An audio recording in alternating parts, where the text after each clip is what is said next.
예, 3월과 굿바이하고 4월을 맞습니다. 3월이 힘든 달이었거든요. 투자자들에게 4월에 대한 기대감, 특별히 실적, 인프라 부양책 얘기까지 얘기가 덧붙여졌습니다. KTB 투자증권 여의도영업부 이성훈 과장님 함께하죠. 어서 오십시오. 네, 안녕하십니까. 마침 4월의 시작인데 미국의 이제 경기 부양한 얘기까지 나오면서 초반 흐름이 좋은데요. 예, 시장 흐름 전략부터 좀 말씀해 주세요. 네, 4월 이제 장이 좀 시작이 됐는데 우선 뭐 4월 같은 경우에도 어떤 반등이 나와주면서 주가가 우상향한다라고 단언하기에는 좀 힘들다라고 볼 수 있지만 하지만 올해 뭐 1월부터 이제 3월 달까지 시장을 짓눌렀었던 악재 부분 같은 경우가 좀 시장에서 봤을 때 내성이 생기면서 4월 같은 경우에는 어떤 보합세를 유지를 할 가능성이 있지만 그래도 우상향 방향 쪽으로의 기대감이 점점 모아지는 월이 바로 4월이지 않을까 판단이 됩니다. 우선 금리 상승에 대한 부분에 있어서 뭐 전일도 그렇지만 이번 주도 봤을 때도 시장에 큰 부담을 주지는 않는 상황으로 가고요. 한마디로 금리 상승에 대한 민감도는 좀 제한적으로 갈 확률이 높다라고 판단이 되고 있고 하지만 1월부터 3월까지 시장을 짓눌렸던 게 바로 연기금의 매도라고 볼 수 있습니다. 뭐 16조 정도의 순매도로 보여주었는데 아직 이 부분에 대해서 이 연기금 쪽에서의 주식에 대한 뭐 보유 전략이나 이런 부분이 결정된 사항은 아니기 때문에 뭐 이런 부분이 그나마 좀 잡히는 어떤 이벤트 소멸 관점으로 가게 된다고 한다면 어떤 연기금의 어떤 순매수 전환에 대한 랠리 부분도 기다려도 괜찮지 않을까 판단이 됩니다. 아직까지 갈 길은 멀긴 하지만 시장에 대한 어떤 내성이나 민감도에 대한 부분이 좀 떨어지는 상태니까 실적 장세로 설적 장세로 바뀌는 시기에서는 이 종목별로 접근하는 전략이 굉장히 좀 중요하지 않을까 좀 이렇게 보입니다. 예, 만만치는 않지만 실적 장세에서의 대응 전략은 3월보다는 좀 해볼 만하다는 의미로 받아들였습니다. 4월 유망주 관심주도 한 종목 가져오셨군요. 네, 우선 최근에 이제 신재생 에너지에 대한 관심이 좀 큰 상황이라고 좀 볼 수 있겠는데요. 물론 작년 같은 경우에 우리나라 시장에서 가장 화제가 됐던 게 이 신재생 관련주라고 볼 수 있습니다. 하지만 올해 1월부터 봤을 때 뭐 금리 상승 여파도 있었고 미국에서 이 신재생에 대한 법안이 공화당 쪽에서의 마찰과 함께 이 바이든 정부의 어떤 강력한 드라이브가 좀 제한됐던 상황으로 가는 부분이었는데 최근 같은 경우에 신재생에 대한 이 업종에 대한 관심이 점점 커지는 상황으로 가지 않을까 판단됩니다. 우선 이번 달 22일에 이 기후 협약에 대한 부분에 있어서 어떤 뚜렷한 또 재책이 바이든 정부의 주도 아래 협약에 대한 회의가 주최되고 있으니까 다시 한번 이 신재생 업체에 대한 관심을 글로벌적으로 일어날 가능성이 있지 않을까 판단되고 있고요. 그렇기 때문에 신재생 업종 안에서 가장 큰 좀 관심 종목이죠. 이 삼강 M&T를 좀 말씀을 드릴 텐데요. 이 삼강 M&T 같은 경우에는 이 강간 제조 업체라고 볼 수 있겠습니다. 우선 뭐 플랜트 그리고 뭐 조선 기자재 업체로 이런 사업 부분이 나눠지고 있는데 지금 이런 이 삼강 M&T의 해상과 관련된 강간, 뭐 파이프 같은 부분이 지금 태양광과 어떤 다른 여러 가지 부분에 있어서 신재생 쪽으로 분류가 되는 사업 쪽을 크게 하고 있기 때문에 이 삼강 M&T에 대한 관심은 이 신재생 쪽에서의 어떤 업종으로 들어가면서 좀 상승력을 크게 좀 갖고 갈 수 있는 구조다라고 볼 수 있겠고요. 이 해상풍력 하부 구조 같은 경우에는 2019년, 그러니까 3년 전부터 수주 부분이 계속 일어나는 부분이라고 볼 수 있겠고요. 지금 작년 같은 경우에는 삼성 엔지니어링 육상 플랜트 구조물과 또 각국의 어떤 이 정부와 관련된 산업을 추진을 하고 있는 상태이기 때문에 올해 실적에 대한 기대감을 갖고 가도 괜찮지 않을까 이렇게 판단이 되고 있습니다. 지금 유럽뿐만 아니라 지금 아시아 중심으로 이 해상풍력에 대한 관심을 좀 꾸준하게 좀 갖고 가는 부분이고 그렇기 때문에 이 해상풍력이 어떻게 본다고 한다면 이 풍력 관련주로서 봤을 때도 가장 큰 안정적인 실적을 기록할 수 있는 종목이 삼강 M&T이지 않을까 판단되고요. 지금 이제 21,550원을 지금 기록하고 있는데 목표가는 24,000원 말씀드리고 손절가는 18,000원 말씀드리도록 하겠습니다. 예. 풍력 관련주가 그동안 많이 눌려 있었죠. 삼강 M&T. 여기는 사실 또 이제 조선업을 원래 하거든요. 그러니까 조선업방도 요즘 흐름이 괜찮지 않습니까? 네. 거기다가 이제 풍력까지 해서 해상풍력, 삼강 M&T 4월에 이성훈 과장님 관심주였고요. 키워드를 통해서 시장 흐름, 섹터별 흐름 읽어보도록 할게요. 오늘 첫 번째 키워드 확인하겠습니다. 오늘 첫 번째 키워드는요. 삼성전자 4월에는 시원한 반등이 나올까?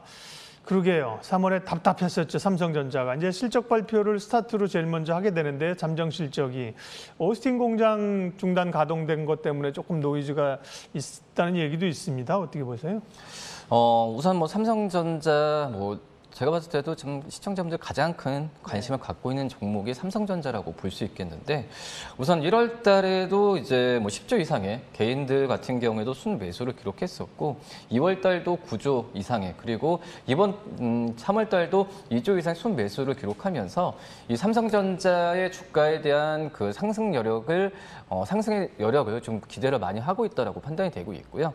하지만 삼성전자가 아시다시피 주가가 좀 맥을 못 추는 상황으로 가고 있는데, 너무 이 반도체에 대한 부분에 있어서 좀 바뀌는 게 아닌가, 어떤 산업에 대한 부분이 좀 정체되는 게 아닐까라는 우려를 할 수 있겠지만, 실질적으로 봤을 때도 삼성전자가 주가가 좀 못 갔을 뿐이지, 글로벌 반도체 기업 마이크론, 그리고 우리나라 안에서 SK하이닉스 같은 경우에는 시장 대비해서 강했던 모습을 본다고 한다면, 어떤 이 삼성전자만의 어떤 그 이벤트가 좀 있기 때문에 주가에 대한 정체성을 보여주었던 거지, 제가 봤을 때는 반도체 디램 가격이나 또 낸드 플래시에 대한 가격 같은 경우에는 이제 2분기죠. 이제 4월부터 반등 여력이 좀 나올 것으로 판단되고 있습니다. 그렇기 때문에 반도체 업황에 대한 부분에 있어서 우려감을 갖고 갈 건 아니라고 좀 판단이 되고 있고요. 이렇게 삼성전자의 주가가 크게 좋지 못했던 부분은, 우선 대표적으로 봤을 때도 증시를 이끌었었던 삼성전자가 이 미국의 어떤 그 타액 실현 매물에 가장 많이 노출돼 있었던 상황도 있었고, 말씀하셨듯이 이제 오스틴 쪽에서의 반도체 공장 중단 여파도 그나마 투자 심리를 약간 얼어붙게 하지 않았나 판단이 됩니다. 물론 이제 가장 큰 어떤 펀더멘탈적으로 봤을 때도 1분기 때 이 삼성전자의 반도체 쪽에서의 실적 부분이 예상치가 좀 낮아졌던 부분이 있긴 하지만, 지금 현재 삼성전자 전체 사업부를 본다고 한다면 이 IM 그리고 C, 이 가전 쪽에서와 이 모바일 쪽에서의 실적에 대한 증가 속도가 그나마 반도체의 시장 예상치를 낮게 해줬던 부분을 만회하면서 충분히 1분기뿐만 아니라 2, 3분기 같은 경우에도 안정적인 이익 같은 경우에 기대를 해도 괜찮지 않을까 판단이 되고 있습니다. 그렇기 때문에 너무 우려할 부분이, 반도체 사업에 대한 부분에 있어서 우려하는 부분보다도 단기적 이슈로 인한 상황이라고 좀 판단이 되고 있고요. 그렇기 때문에 지금 현재 가격에서도 저는 충분히 주가가 9만 원 이상까지도 2분기 안에 올라갈 가능성이 좀 크지 않을까 이렇게 좀 판단되고 있습니다. 예, 삼성전자에 대해서 여전히 긍정적인 시각을 얘기를 하셨고요. 두 번째 키워드 확인하겠습니다. 다음 키워드는요.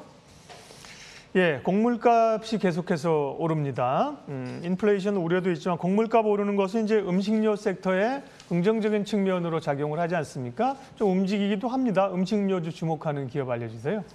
네, 우선 이제 음식료 업체들이 주가가 작년 하반기부터 여러 업종 대비해서 좋지 못했던 상황인데요. 최근에 좀 우려감을 낳았던 게 이제 곡물 가격 상승이라고 좀 볼 수 있어요.